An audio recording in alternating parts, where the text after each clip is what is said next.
encore à Éphésiens 4.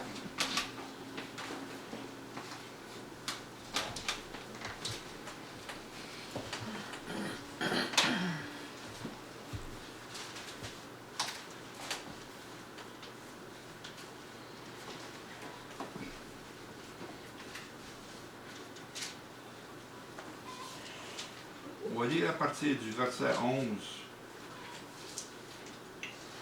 jusqu'à 16.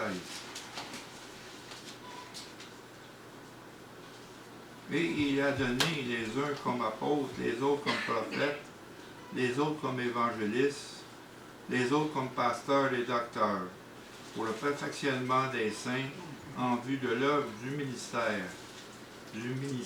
et de l'édification du corps de Christ, jusqu'à ce que nous soyons tous parvenus à l'unité de la foi et de la connaissance du Fils de Dieu, à l'état d'homme fait, à la mesure de la stature parfaite de Christ,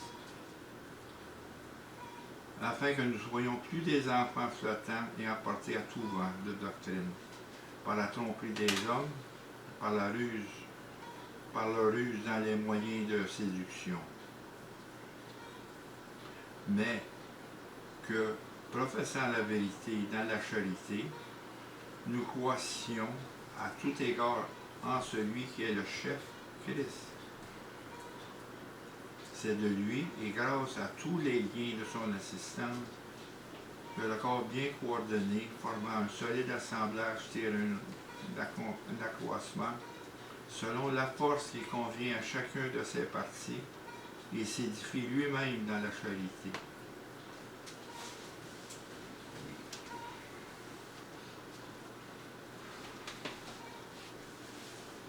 Dans le chapitre 4, donc le chapitre 4, c'est la description de l'Église parfaite, où ce que Dieu veut enlever son Église. On parle d'édification. Et si elle revient souvent,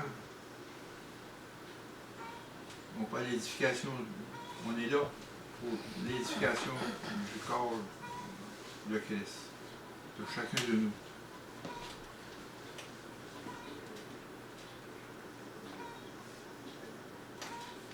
Et la base de cette édification-là, c'est l'amour. C'est répété en 1000 fois. L'amour. L'amour de Dieu. Dieu est amour. Si on va au chapitre, au verset 16, on continue. C'est de lui et grâce à lui que tous les liens de son assistance.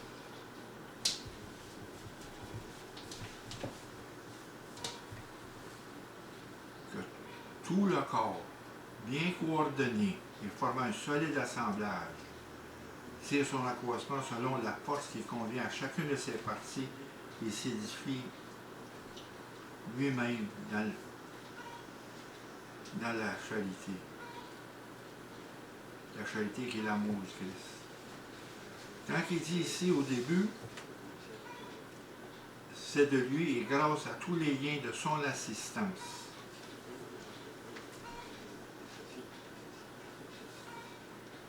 Quand on parle de l'assistance, dans le mot grec, on parle d'opération, de travail. Assistance veut dire travail. C'est le travail de Dieu en nous. Parce que si tu regardes dans Éphésiens 3,16,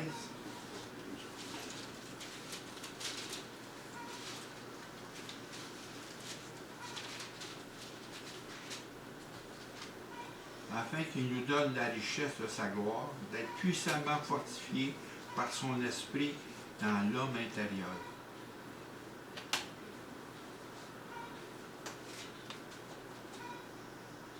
En sorte que Christ habite dans vos cœurs, par la foi, afin qu'étant enraciné et fondé dans l'amour, vous puissiez comprendre avec toutes les saints quelle est la largeur, la longueur, la profondeur, la hauteur. Connaître l'amour de Christ, qui surpasse toute connaissance, en sorte que vous soyez remplis jusqu'à sa plénitude de Dieu. Puis là, si on regarde ça, on regarde ce qu'on a lu un petit peu plus haut, au verset 12, pour le perfectionnement des saints en vue de l'œuvre du ministère et de l'édification de Christ, jusqu'à ce que nous soyons tous parvenus à l'unité de la foi et de la connaissance du Fils de Dieu. Pensez ensemble, c'est pas l'amour qu'il faut le chercher. On ne le trouvera pas. C'est Christ qu'il faut chercher. Christ est amour. Tout le monde cherche l'amour, l'amour. L'amour est personnifié là-dedans. Christ est amour, Dieu est amour. C'est Christ qu'il faut chercher, c'est lui qui met en nous cet amour-là quand il habite en nous. Si vous cherchez l'amour, vous ne trouverez jamais. Mais si vous avez trouvé Christ en vous, l'amour est avec vous. Parce que Christ, quand il est à vous, il en est cet amour-là. Je dis bien 3,16.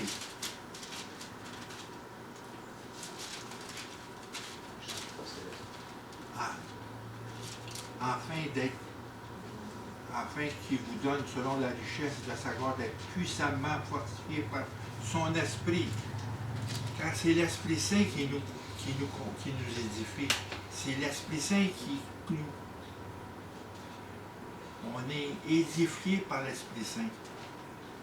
Quand on marche avec l'Esprit, puis qu'on vit dans l'Esprit, on est fortement fortifié. Parce que c'est l'Esprit Saint qui répand l'amour en nous, dans l'homme intérieur, dans ça que Christ habite dans vos cœurs. L'amour de Christ, c'est le témoignage de Christ en nous. Qu'est-ce que l'amour va produire? Donc, c'est une opération. Et dans 1 Corinthiens 12, 6 à 7, il y a une diversité d'opérations, parce que quand on parle à tous les liens de son assistance, on parle d'opération, le travail de Dieu en nous. Il y a une diversité d'opérations parce que nous sommes appelés différemment. Dieu a une opération différente dans chacun de nous, selon l'appel. Parce que s'il voit qu'on regarde dans le chapitre 4, Éphésiens 4.1, je vous exhorte donc, frères, il commence de même. Moi, le prisonnier dans le Seigneur, a marché d'une manière digne de la vocation qui vous a été adressée, en toute humilité et en toute douceur, supportant les uns les autres avec charité, vous efforçant de conserver l'unité de l'esprit par les liens de la paix.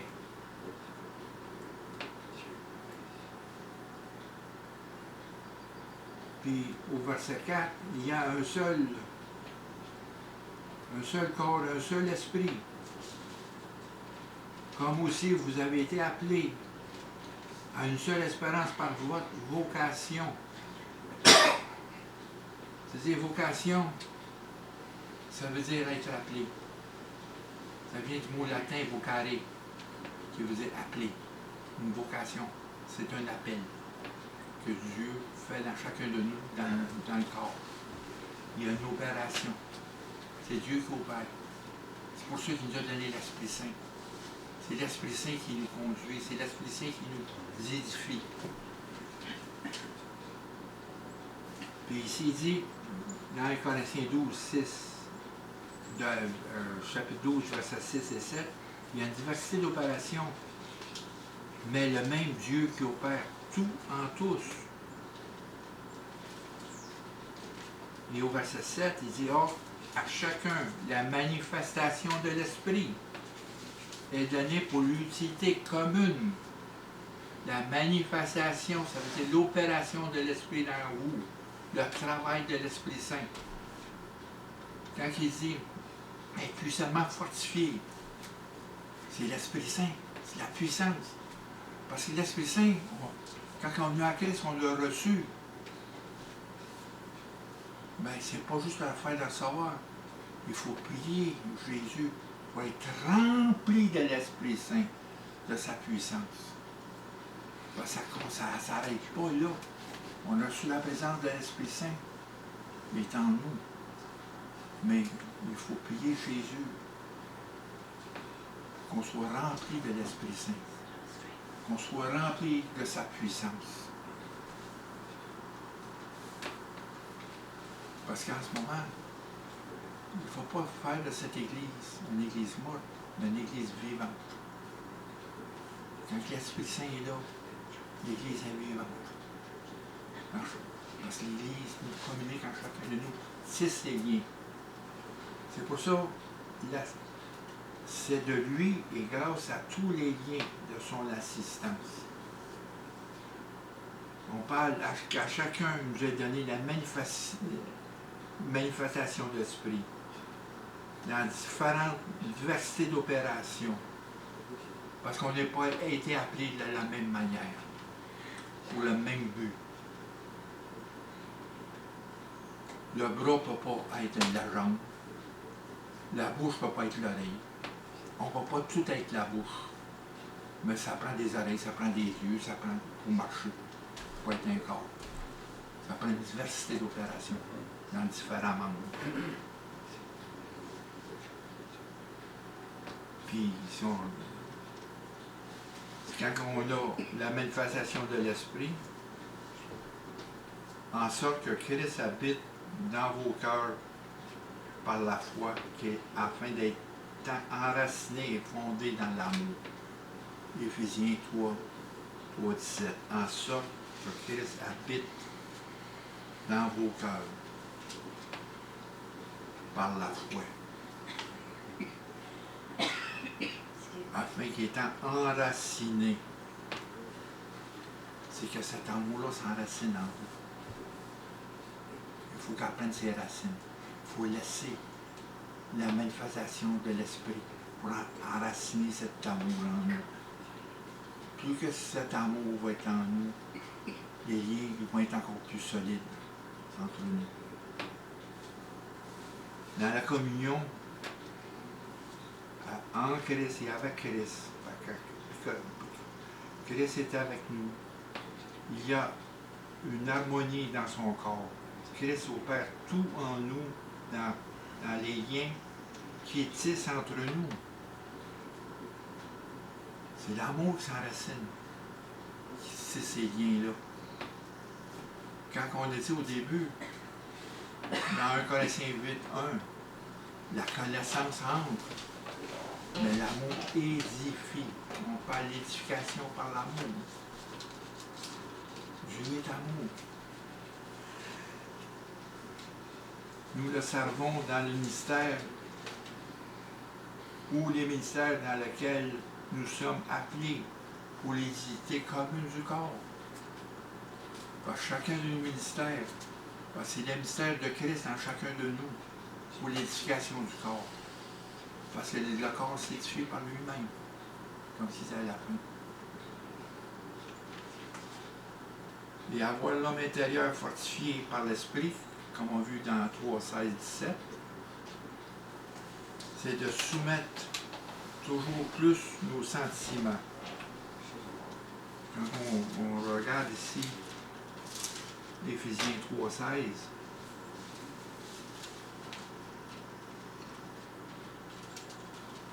afin qu'il nous donne, selon la richesse de sa grâce, d'être puissamment fortifié par son esprit dans l'homme intérieur. Avoir l'homme intérieur fortifié par l'esprit, par la manifestation de l'esprit en nous, c'est de soumettre toujours encore plus nos sentiments, nos propres sentiments, nos pensées, nos résolutions à son influence, de telle sorte que l'Esprit puisse manifester en nous une plus grande influence de sa puissance. Il faut libérer l'Esprit en nous. C'est dommage. Parce que souvent, je je m'aperçois que l'esprit n'est pas libéré dans nous. Il est retenu. On le retient. Mais pour grandir, il faut faire la place à l'Esprit Saint. Il faut s'ouvrir. Il faut agrandir. Ça prend la place à l'Esprit Saint. Il faut libérer l'Esprit Saint. L'Esprit Saint n'est pas assez libéré en nous. On ne laisse pas le champ. Il faut laisser le champ à son influence. L'Esprit Saint, c'est une personne en Dieu, avec le Fils et le Père. C'est une personne.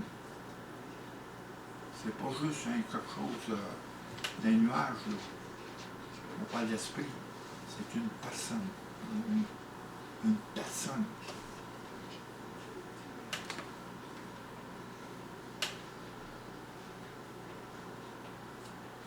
Il faut que sa puissance, parce qu'on parle d'un amour qui est ancré, sincère pour Dieu, pour Christ et pour les autres.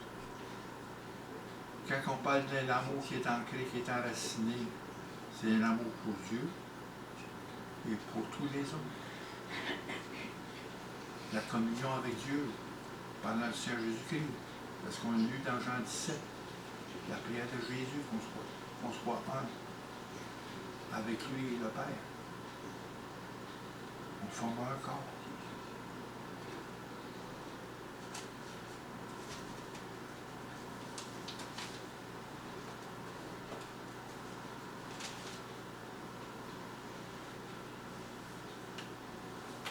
Puis dans 3,19,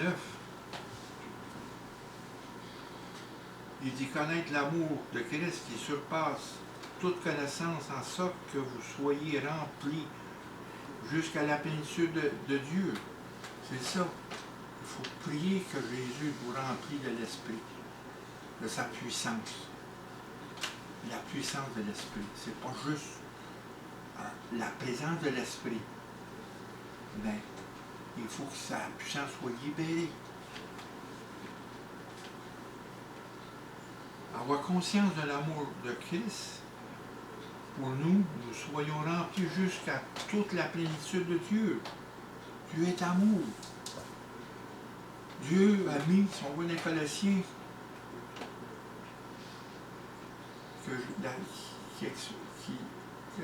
qui clame la souveraineté de Christ sur tout son corps. Il est la tête. Et Dieu a mis en lui toute sa plénitude.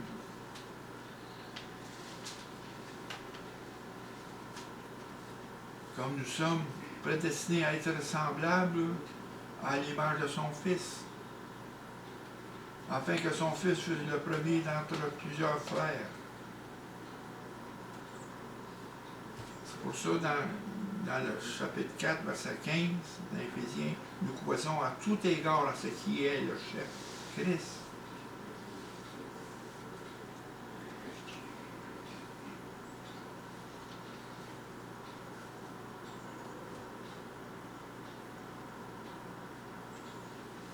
Et dans 1 Corinthiens 13, verset 12,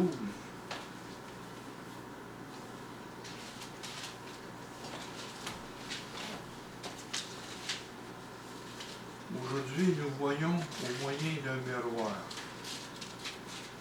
d'une manière obscure. Mais alors, nous verrons face à face. Aujourd'hui,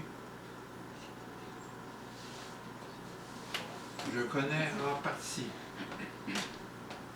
Mais alors, je connaîtrai comme j'ai été connu.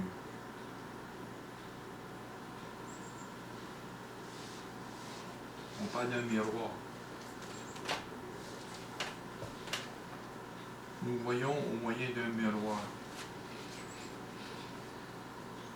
N'oubliez pas que je l'ai dit tout à l'heure, nous sommes prédestinés à être semblables à l'image de son Fils.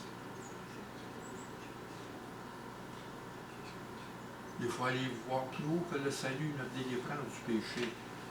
C'est que Dieu nous a délivrés pour arriver à cet objectif-là, être semblable à l'image de son Fils.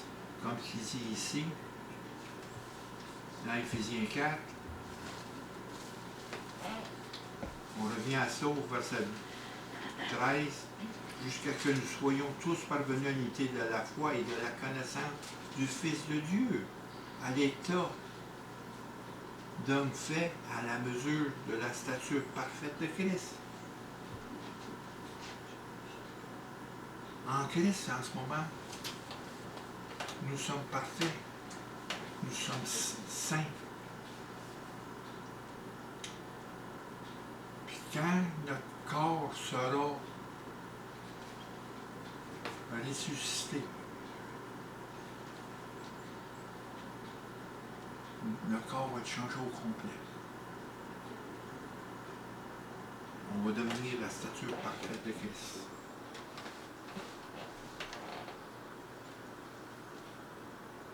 Et le miroir, c'est la parole de Dieu. Ça, c'est notre miroir.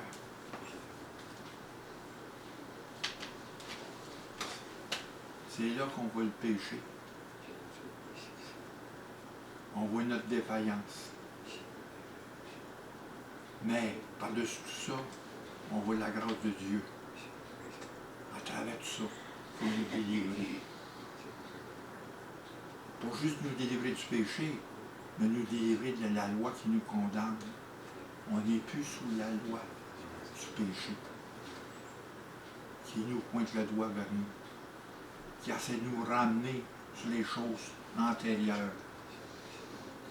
Parce que la puissance de l'Esprit Saint nous amène des guérisons avec tout ce qui est passé antérieurement. Il amène des guérisons en nous. Puis, quand il dit, mais alors nous verrons face à face. Mais alors, nous verrons face à face. Quand c'est face à face, qu'est-ce que ça veut dire? C'est quand on voit Christ, on voit sa réflexion sur nous. Quand on va le voir aujourd'hui dans le paradis, on va le voir avec lui face à face. On va voir comme quoi on était connus auparavant. Parce que Christ reflète tout. Il reflète tout ça. C'est là qu'on va se voir face à face. Aujourd'hui, je connais en partie, mais alors, je connaîtrai comme j'ai été connu.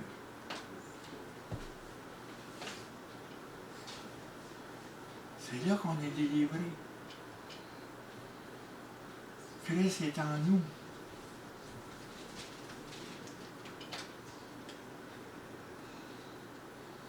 Parce que Dieu a vu notre transformation dès le début. A vu notre transformation dès le début. Avant qu'on arrive à Christ, il a vu notre transformation. Il a tout planifié. Regarde Philippiens 1,6.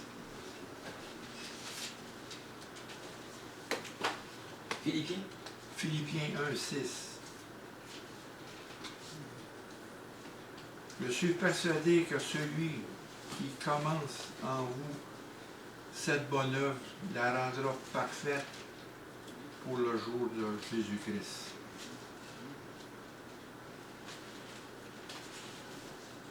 Retenez ça. Celui qui a commencé en vous. Vous avez reçu la présence de l'Esprit Saint. Et c'est pas fini. Il faut prier pour être rempli de l'Esprit, pour marcher dans l'Esprit et vivre avec l'Esprit, non avec la chair. Plus qu'on va s'enraciner dans l'amour de Christ, le plus qu'on va marcher avec l'Esprit. La chair va avoir moins d'effet en nous. Les désirs de la chair vont être encore plus éloignés. Et Philippiens 2,13, mettez ça avec. Car c'est Dieu qui produit en vous le vouloir le faire selon son bon plaisir.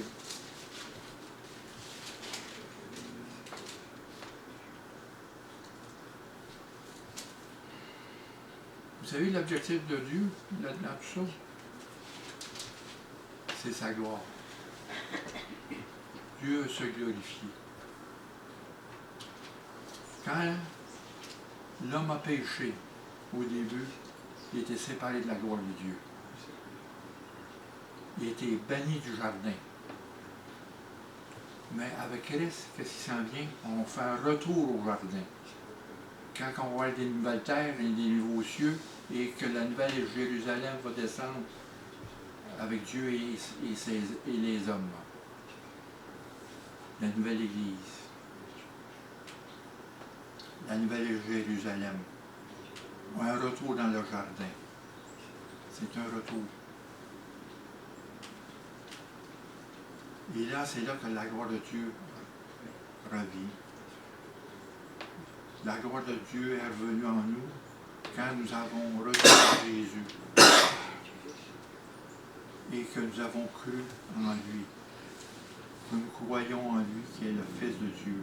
Nous croyons en sa mort pour nos péchés et en sa résurrection.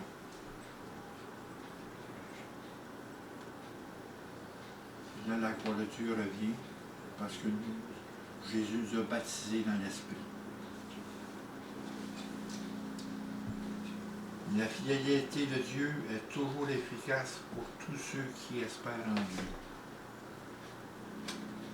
La fidélité de Dieu. Mais sa fidélité ne peut rien faire pour ceux qui résistent à sa grâce. La grâce de Dieu dépend toujours de notre fidélité et de notre coopération avec la grâce de Dieu.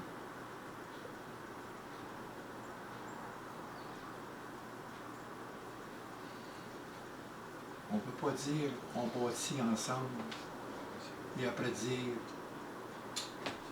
on est arrivé.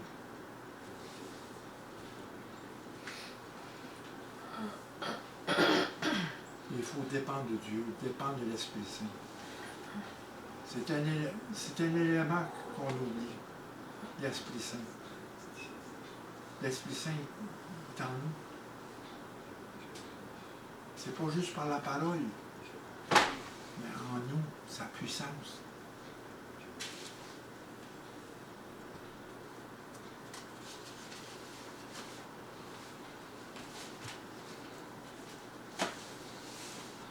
Là, je viens au élément, dans le verset 16, dans le chapitre 4.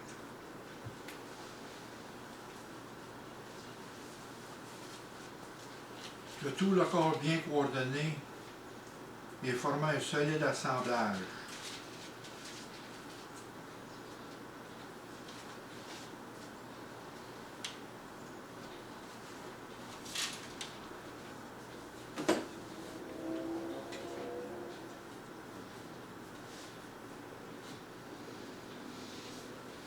Que tout le corps bien coordonné forme un solide assemblage, tire son accroissement selon la force qui convient à chacune de ses parties et s'édifie lui-même dans la qualité. L'autre que aussi, remarquez bien, quand on dit, on a parlé de son assistant, de son opération qui est au centre de tout, que tout le corps bien coordonné forme un solide assemblage. Quand on parle d'un assemblage bien coordonné, en grec, veut dire assembler ensemble. Fit together. That's what it means.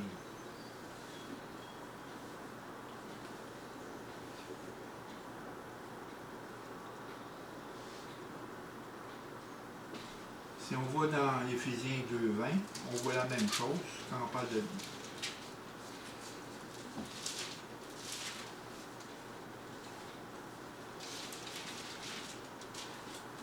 Éphésiens quoi, Jean? Chapitre 2, Éphésiens 20 et 22. vous avez été édifiés sur le fondement des apôtres et des prophètes. Jésus-Christ lui-même étant la pierre angulaire, en lui tout l'édifice, bien coordonné, je répète encore ça, bien coordonné, s'élève pour être un temple saint dans le Seigneur. En lui, vous êtes aussi édifiés pour être une habitation de Dieu en esprit. Une habitation. Quand on parle d'habitation, ici, tout à l'heure, on a dit dans 3.16, on parle d'habitation, ça veut dire, il demeure en nous. Une habitation, on parle ici dans 3.16, excusez. En sorte que Christ habite dans vos cœurs. La même chose. Afin qu'en lui, vous êtes aussi édifiés pour être une habitation de Dieu. Nous sommes le temple de Dieu. Nous sommes la maison de Dieu. Et le but de ça, qu'on parlait tout à l'heure, c'est de faire de notre communauté une communauté spirituelle, une maison spirituelle.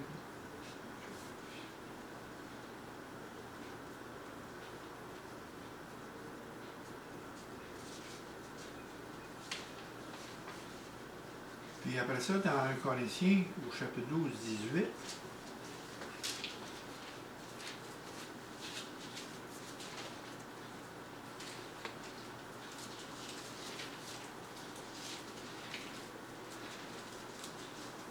maintenant, Dieu a placé chacun de ses membres dans le corps, comme il l'a voulu. Et dans le verset 27, du chapitre 12, vous êtes le corps de Christ. Vous êtes ses membres, chacun pour sa part.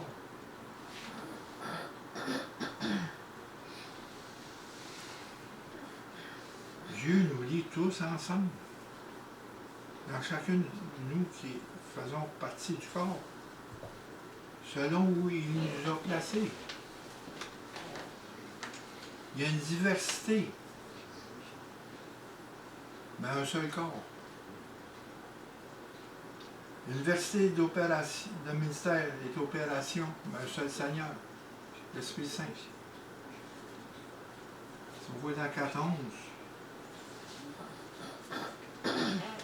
il a donné les uns comme apôtres, les autres comme prophètes, les autres comme évangélistes, les autres comme pasteurs et docteurs, pour le perfectionnement des saints, en vue de l'œuvre du ministère et de l'édification du corps. Il nous place chacun différemment, dans chacun des ministères.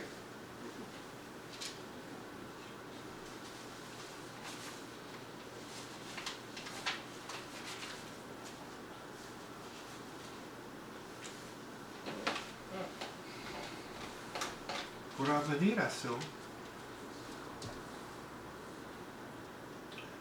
on va aller à 1 Pierre 2, 4.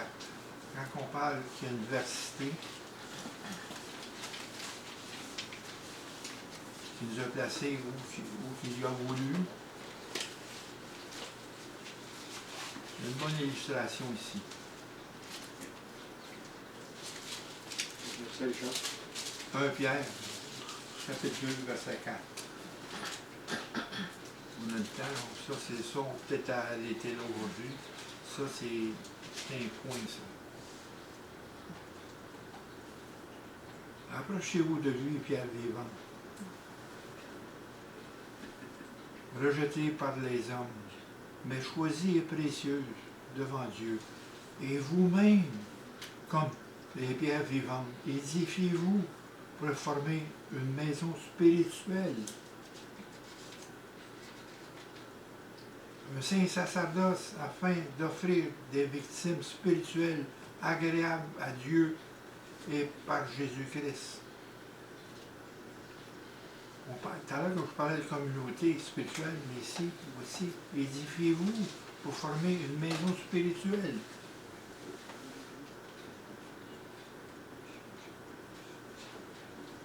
Si on regarde, Jésus est une pierre vivante, choisie et précieuse, que Dieu a choisie précieuses pour Dieu.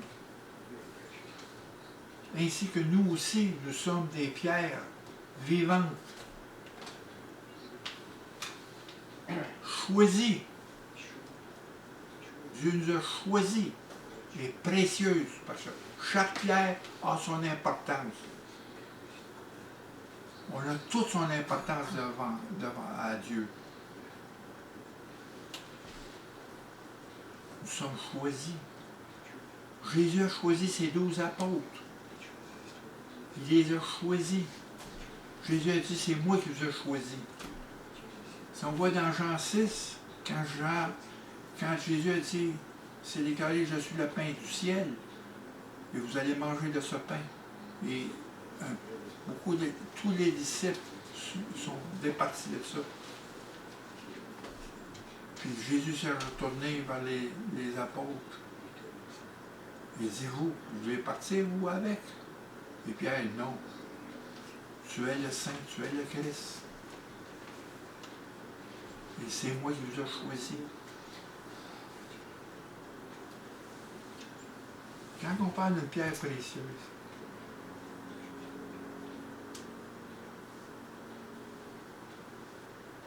moi j'ai fait de la maçonnerie. C'est pour ça que ça vous transmet cette réflexion-là d'un mur de pierre qui s'érige. Le matin, quand je travaillais pour un paysagiste, on a fait un mur de pierre, on embarquait toutes les pierres dans le truck. Les pierres de différentes formes, de différentes grosseurs. Qu'est-ce qu'on faisait? Quand on arrivait sur le vent, on apportait le ciment, très important le ciment, le mélange du ciment, le mortier, pour tenir toutes ces pierres-là ensemble. Ce qu'on faisait, on déchargeait le truck, on mettait les pierres par les grosseurs, un peu partout. Puis les pierres étaient de différentes grosseurs, puis formes différentes. Puis ces pierres-là, on les plaçait,